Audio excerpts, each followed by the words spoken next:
தொடக்க காலங்களில் நான் பேசிய பேச்சுகள் கிடைத்தால் எடுத்து கேட்டு பாருங்க. இன்றைக்கு பேசுறவன் எவனும் என் மாதிரி பேசியிருக்க முடியாது. விடுதலை சிறுத்தைகள் மிக தெளிவாக இருக்கிறோம்.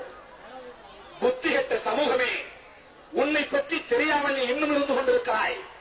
அடுத்தவனை அதிகார பீடத்திலே அமர்த்தி வைத்து நீ அழகு பார்க்கத்தான் துடித்துக் கொண்டிருக்கிறாயே தவிர உன்னுடைய கையில் அதிகாரம் வர வேண்டும் என்கிற ஆசையும் வெறியும் இன்னும் உனக்கு உருவாகவில்லை. அந்த எண்ணமும் அந்த உணர்வும் அந்த ஆசையும் என்றைக்கு நீ பெறப்போகிறாயோ அன்றைக்குத்தான் உனக்கான விடுதலை கழகம் உருவாகும். இங்கே விடுதலை களம் உருவாகும்.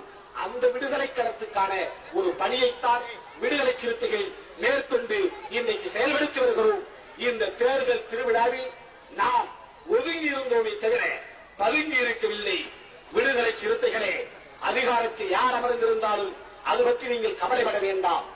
அது மக்களுக்கு எதிரானதாக இருந்தால் நாம் அதற்கு எதிராக நின்று மக்களுக்கு ஆதரவாக நின்று குரல் கொடுக்க வேண்டியதுதான் நம்முடைய கடமை என்பதை நீங்கள் கண்ணை மூடிக்கொண்டு உறுதி செய்து கொள்ள வேண்டும். நமக்கான பணிகள் நிறைய கிடக்கின்றன.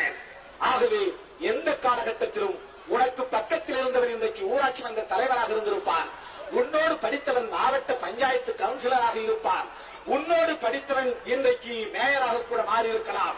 அது பற்றியெல்லாம் நீ அற்ப ஆசை கொண்டாயே, ஆனால் அவன் அதிகாரத்துக்கு போய்விட்டான் என்று நீ